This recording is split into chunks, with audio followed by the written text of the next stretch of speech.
everybody, and welcome to Tip of the Iceberg podcast, your home for Pittsburgh Penguins news and analysis. You can find us on YouTube at Tip of the Iceberg or anywhere you get your podcast from.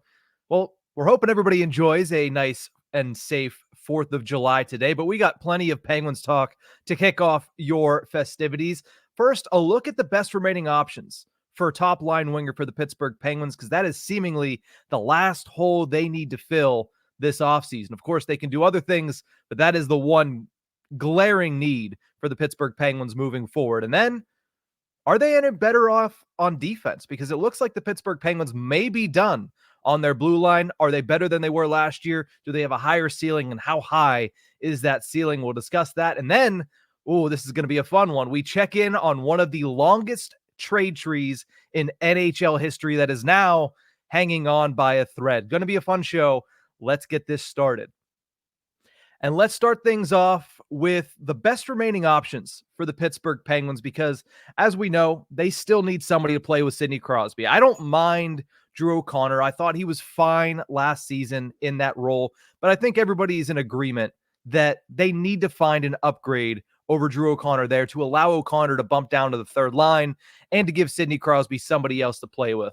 Vladimir Tarasenko is off the board. He was the name that on Monday afternoon, Josh Yowie of The Athletic puts out that the Penguins had extended an offer to Vladimir Tarasenko. Seemingly, he became one of the Penguins' top options. He certainly became the fan base's top option to play alongside Crosby, but instead he signs a 2-year, $4.75 million contract with the Detroit Red Wings. Horwat, how upset were you when you saw Tarasenko was off the board? I don't know if I was upset. I definitely wasn't surprised. The Penguins don't have a ton of cap space to work with. He's going to have Vladimir Tarasenko would likely have a cup tax to come with him.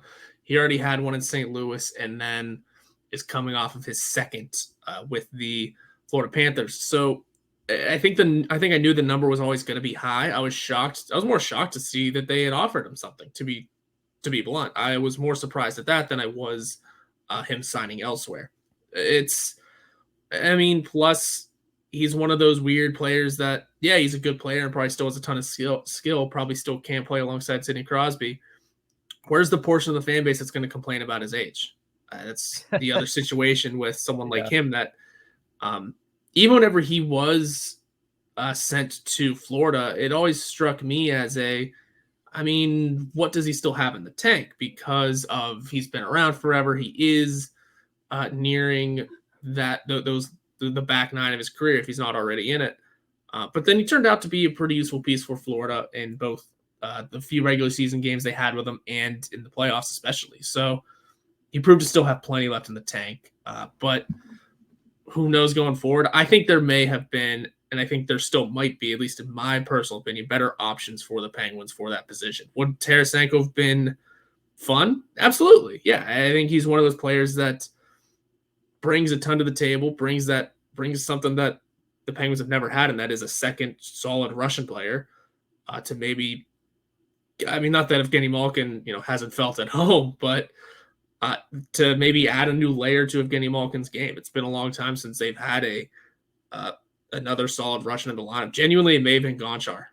That's how long I think it has been. That was the one that was in my head. I was like, well, Gonchar, and then we discussed the couple that have come and gone. Sergei Plotnikov was there for the preseason and two regular season Kulikov games. For 3 games last year, but again, none of it is the same as what Gonchar was able to bring. So it would have brought that element, but again, it's not the end of the world that they didn't land Tarasenko, because as we'll discuss, there are other names that I think would be better, more crowd favorite options.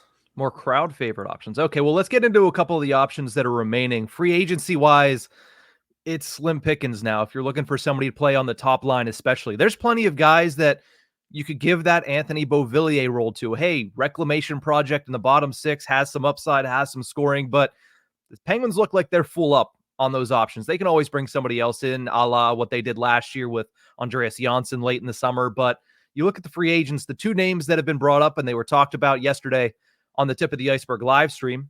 A reunion with Daniel Sprong seems to be popular among the Penguins fan base, and bringing in Jacob Verana, who's become a little bit of a suitcase due to his off-ice issues as well, is available on the free agent market. Those are the two guys that kind of stand out to me of a very weak group otherwise in the free agency pool right now.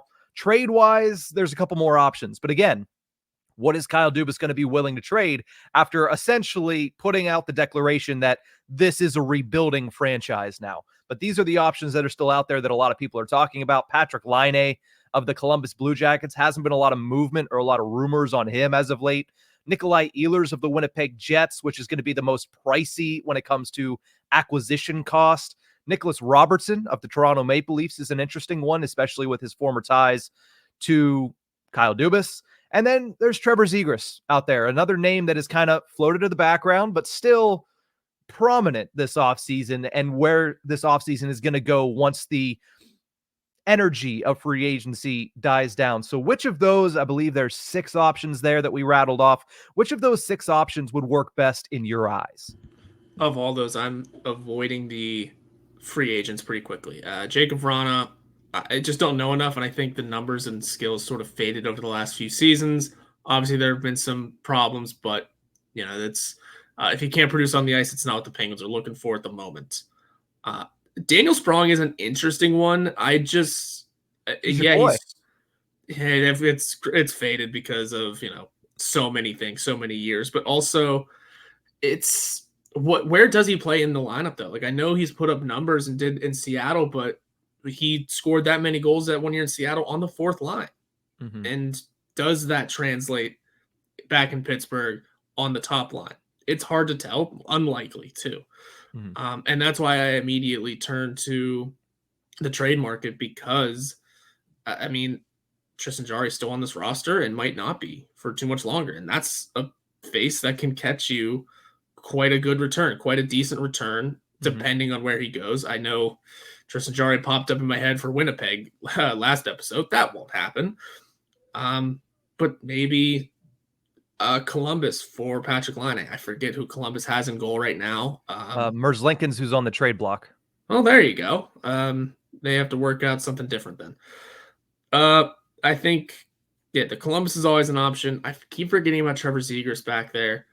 And I know I've said Ehlers before, but that's tough to trade Jarry for that specifically. But if you could find a different deal for a guy like Ehlers, and then maybe you pull that trigger. I'm on the train of Laine or Ehlers mostly. And then I could see Zegras peaking out, but that one would be a little tougher. Yeah, as far as the Nikolai Ehlers one, you can make the salary cap work pretty easily, because the Penguins now have a surplus at center, right?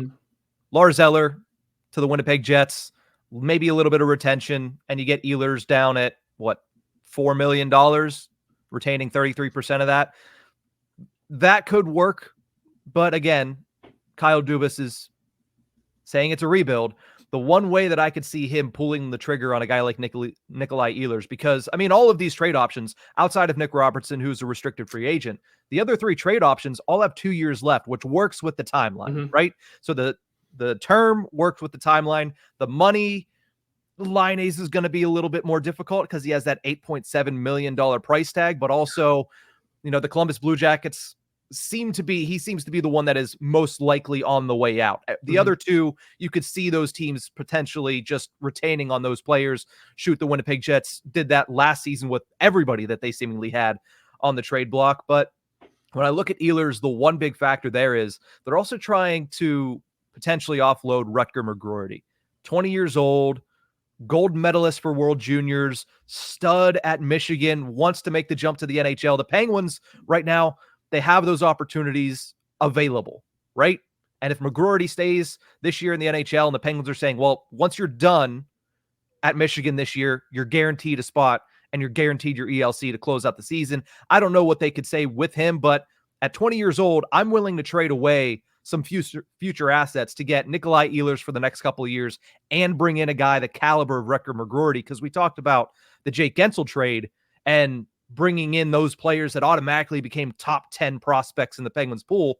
You bring in Rutger McGroarty, he is 1A, 1B with Braden Yeager immediately, and he is more likely to be ready sooner than Braden Yeager. And can you imagine going into the future? I know that You might have to trade a first round pick, but shoot, you can do what the Penguins did in the other way earlier this week with the Riley Smith trade.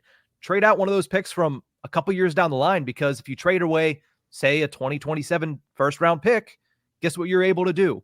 By 2027, probably end up trading away some better players, and you can potentially recoup, and that gives you plenty of time to recoup one of those first round picks. At that point, Brian Rust won't have a no movement clause, and who knows where the Penguins are going to be by 2025 and 2026.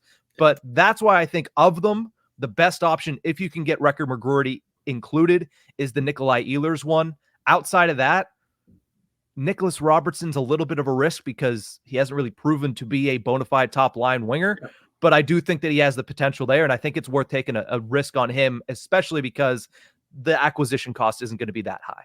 Yeah, I like the idea of bringing in Nicholas Robertson, but maybe not as that first line winger, just as an option for the team, as a player who can come in and take a new scenery and prove himself, because he's been needing to. And there's the obvious familiarity with Kyle Dubas already. I think that's a good option. Again, just in a different conversation, not in this specific one, not in this specific first line winger role, but just as a player the Penguins should look to add. I think that one, outside of the context of Sidney Crosby, is a good addition for the Penguins.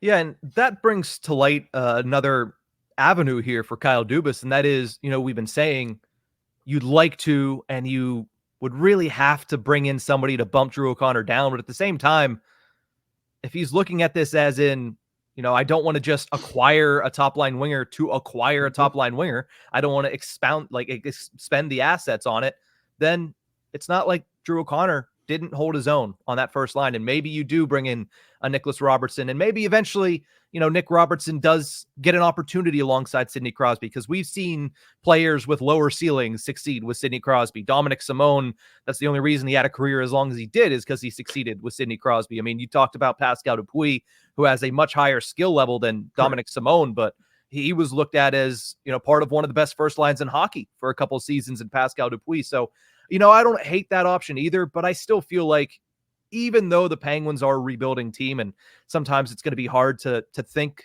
that way, I still think they need to go out there and get somebody of a higher level to go into their top six, and that'll have a trickle-down effect on the rest of the lineup. But I still feel like one of those other options, specifically, I've fallen in love with the Ehlers thing. I know it's outside the realm of possibility. It's a long shot at this point, but I've fallen in love with that Ehlers-McGroarty package, and whatever it takes to get them, whether that's trading away. I wouldn't trade away Braden Yeager, but shy of that, I would trade away probably, Koivunen or Ponomarov if it meant bringing Nikolai Ehlers in for 2 years and getting Recker McGroarty as well. Yeah, that's fair. The issue is that the Penguins want to build that prospect system. They do. I was thinking a long shot. Yeah, I was thinking like maybe you'd say Pickering, but also he's the top defensive prospect at the moment, and we need to see what everyone else still does. Mm-hmm.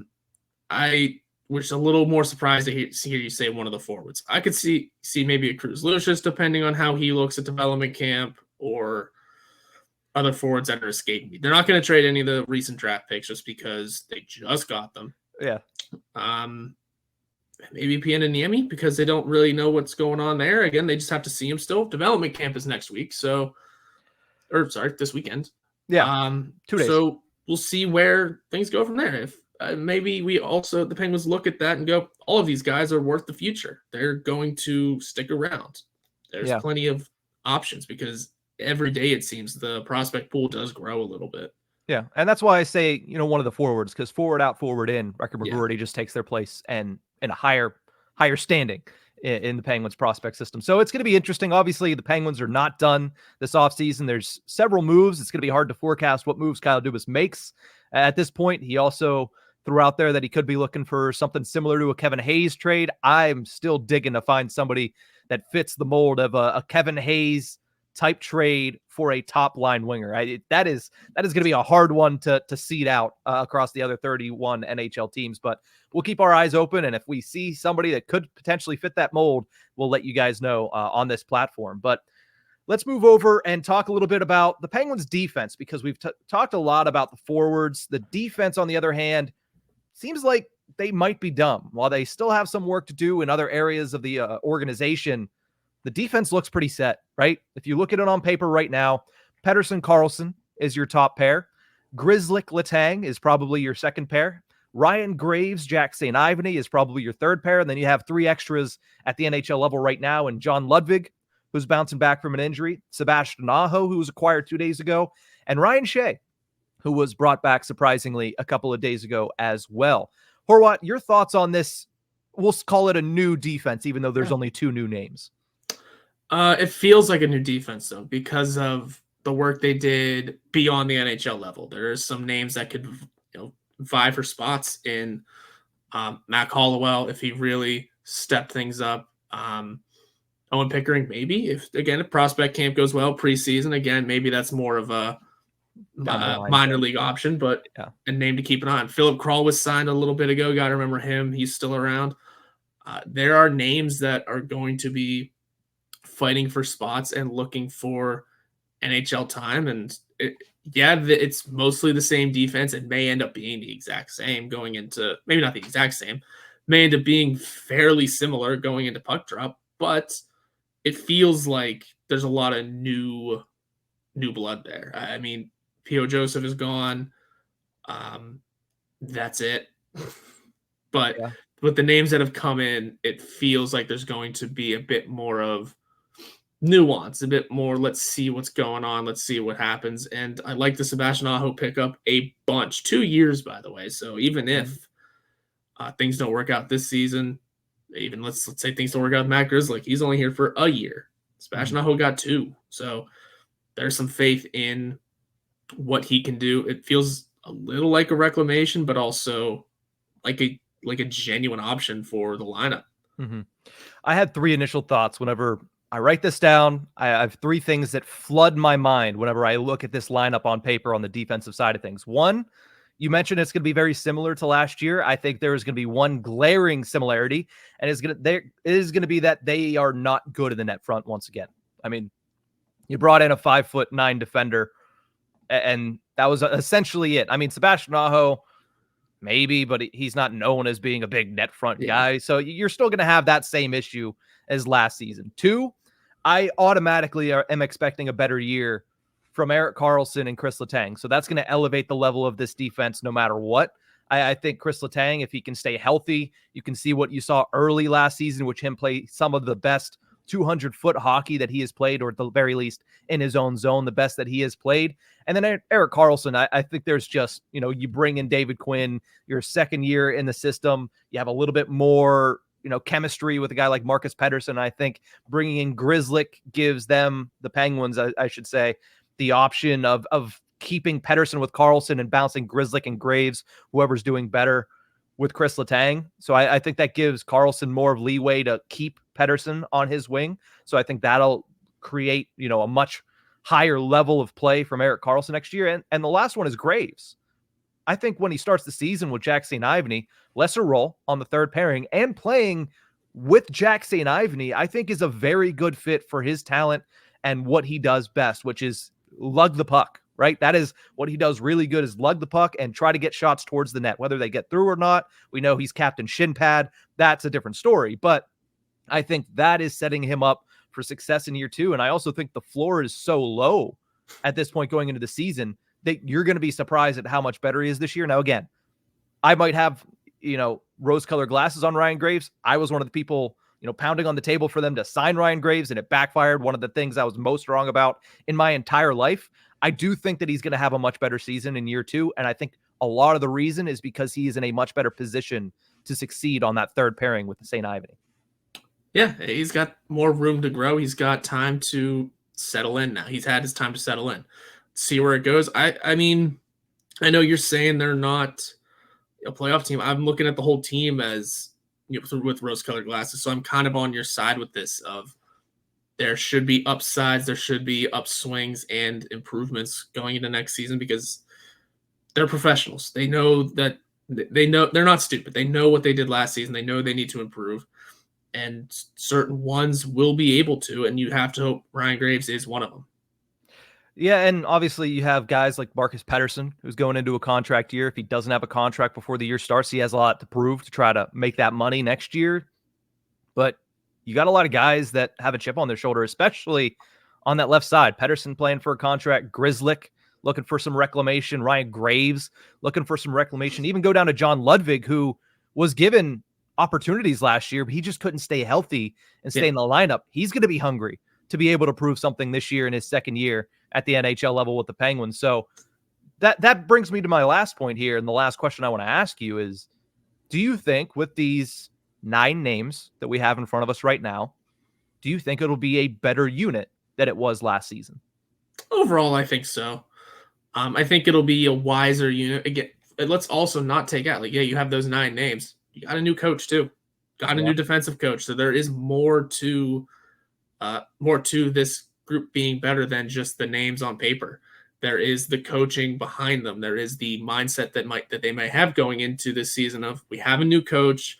There's a reason for it. Every time a coach gets fired or a coach gets let go, at least one player will say, a part of it is on us. Okay, well, now the defensive core for the Penguins might be thinking that. We lost Todd Reardon. I wonder why. Well, mostly the power play, but also he was our coach. Is there something we did wrong? Is there something we need to work on? Mm-hmm. For most of them, absolutely. Yeah. He's going to maybe wake up Erik Karlsson a little bit. He's going to wake up Chris Letang a little bit and continue coaching Jack St. Ivany into his full potential. And whoever comes out of the battles for those final spots, whenever I say, like, I think Sebastian Aho might put up a good fight. John Ludwig's going to be hungry. The long shots like Philip Kroll and Mac Hollowell are going to be hungry as well.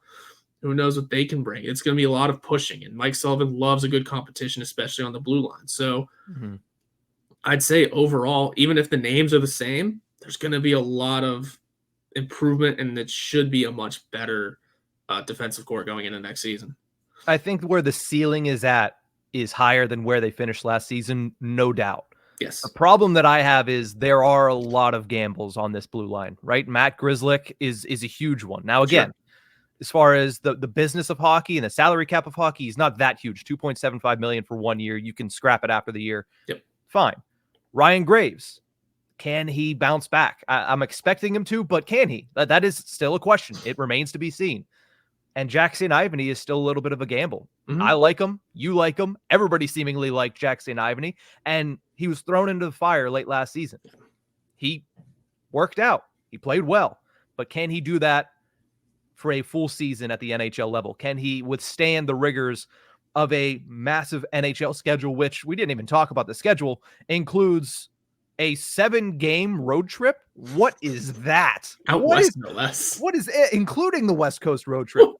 That is crazy. But again, all goes to the fact that you're trying to get younger, and part of that is Jack St. Ivany is going to have to put up with a lot of things that he's never seen before. Certainly not at that level. So there are a lot of questions here. I think that there's potential for it to be better, but again, I'm cautiously optimistic because there are a lot of gambles going on here by Kyle Dubas and the Pittsburgh Penguins. Yeah, there are. And considering the place they're in, they might be worth the gambles. They might be worth those attempts. Mm-hmm.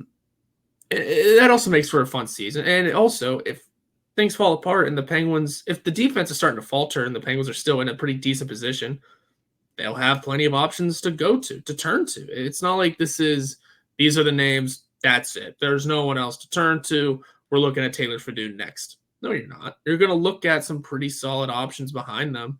And if those options don't fail, all right, we're turning to the prospects, everybody. Get ready. The future is now. So I'd say even if certain things are going bad, there will be just troves of possible NHL-ready talent right in the rear view.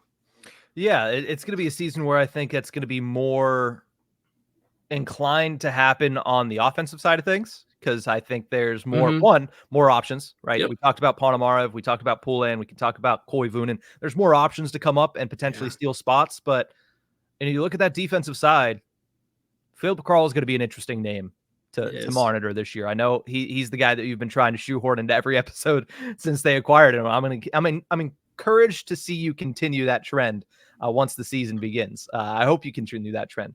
And the last thing I'll say is when it comes to whether or not the Penguins will be better than next year than they were last year, does Ryan Graves realize that he's 6'5", 220?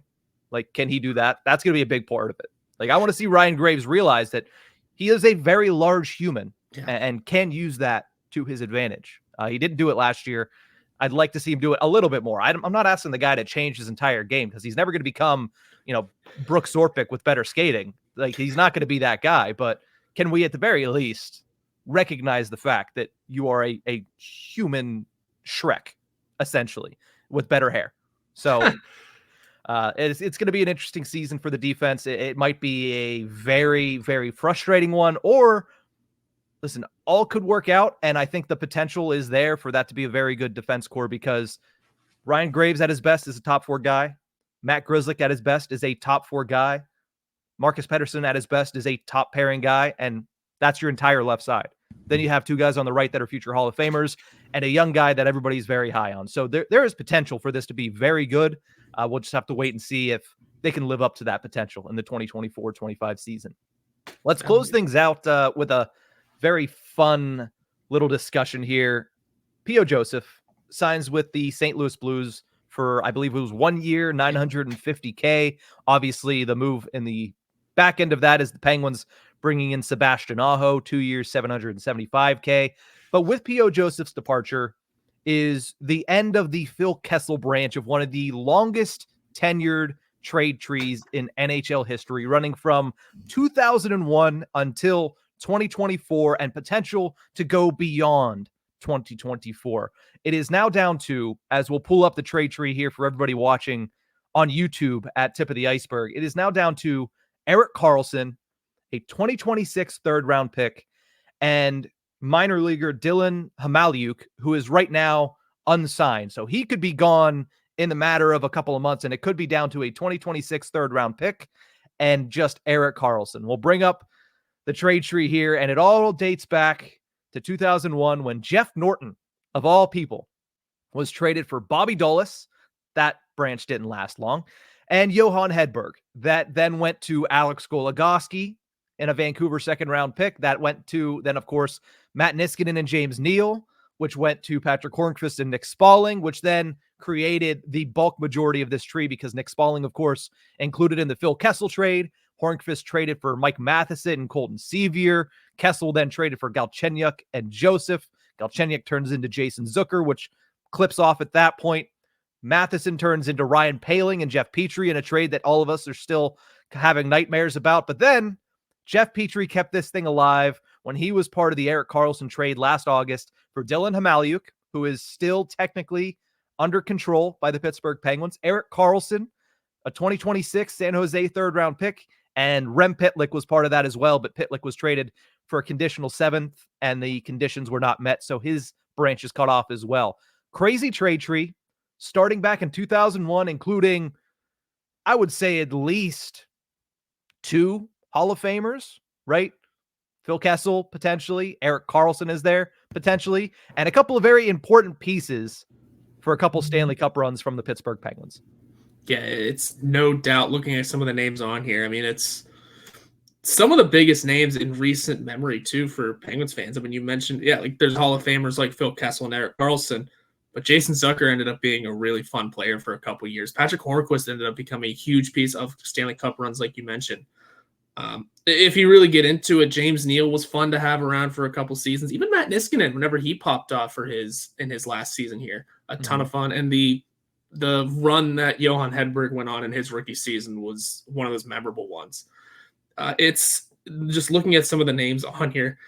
They're big names. They're popular names. They are hockey names too. I mean, maybe Alex Galchenyuk didn't work in Pittsburgh, and a lot of the recent stuff hasn't been great. That's a former top, I forget what pick he was, but a former early first round pick that found his way into this. Jeff Petrie is an NHL veteran of many games, and for what it's worth, P.O. Joseph at one point was the Penguins' top defensive prospect. So the names on, there's no small names on this list. Nick Spalling's kind of got a history in hockey. When you get into the minute details of things, is whenever you start really seeing the little names that are here. But for the most part, these are mostly some pretty big, prominent names, not only for the Penguins, but just in hockey in general. I mean, the one name you didn't mention there, Alex Goligoski was a Yep. great NHLer for a very long time, right? Yeah, he was. Yeah. Yeah, So that's another one.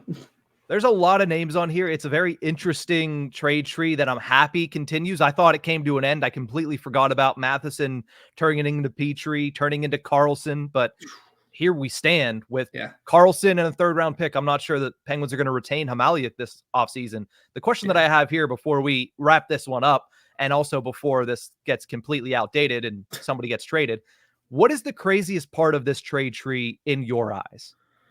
Oh, it's tough. It's tough. As I kind of look at it, I'd say the craziest part might be, I mean, not all the details are into it, but just the Erik Karlsson trade itself. Yeah, just yes, Jeff Petrie is involved, but I mean, Casey DeSmith was involved in it too, and he's not going to be in this. But it was a huge trade that brought so much to the Penguins this past season.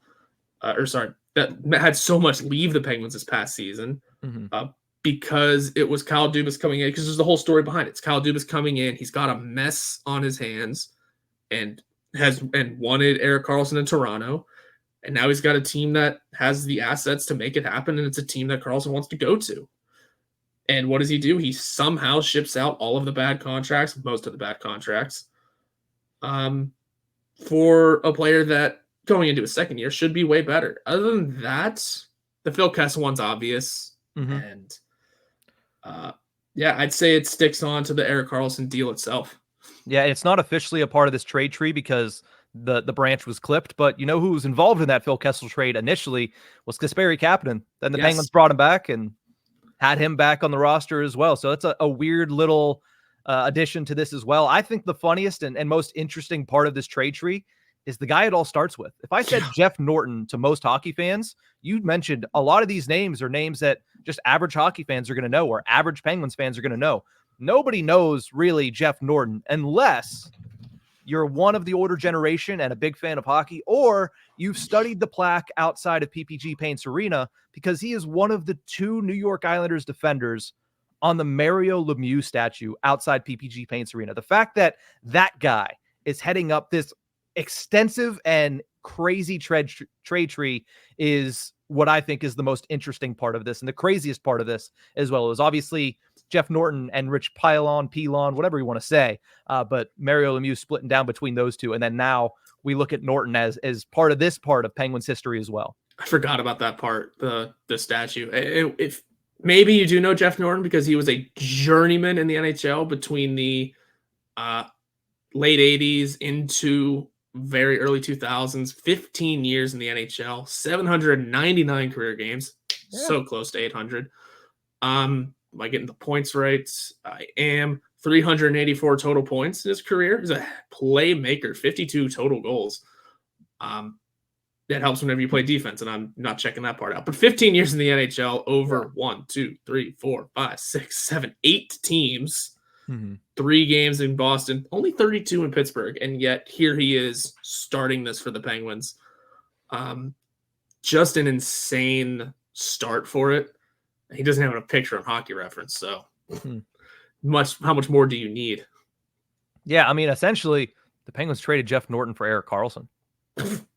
Over the years and a couple of cups in the way, over 20 years later, but still, hey, it's what you do. It's that old, if I have a paperclip and can get to a house by just exchanging one thing for one thing, that's essentially what the Penguins did. And they won a couple of Stanley Cups on the way with some of these players being key contributors. You mentioned, Patrick Hornqvist, obviously, Phil Kessel, obviously, and they're hoping, Erik Karlsson, even though they've just entered a rebuild. But I thought it was fun to look back on that because one of the big branches was cut off. Obviously, we thought the Phil Kessel branch would have led to another 20 years, but instead, the return for Phil Kessel was Alex Galchenyuk. That didn't work quickly, and he was gone. And P.O. Joseph, who now walks for absolutely nothing in free agency to the St. Louis Blues. Obviously, it might be a while before we revisit this trade tree, hopefully. I mean, Erik Karlsson has, I believe, 3 years remaining on his current deal. And obviously, the Penguins need to do something with that 2026 third-round pick, whether that is make the selection and see where that player's career goes, or if they use it as part of a trade, who comes back in return. So it'll be a nice little sidebar to keep an eye on. A nice little fun, entertaining off-season piece to keep an eye on. But I thought it was interesting, and we should bring it back up because we had a couple conversations over text throughout the week whenever P.O. Joseph's potential to leave started to spring up on Sunday. But that is going to do it for this episode of the Tip of the Iceberg. Thank you guys so much for tuning into this one. Remember, you can find us on YouTube at Tip of the Iceberg or anywhere you get your podcast from. We'll see you guys next time.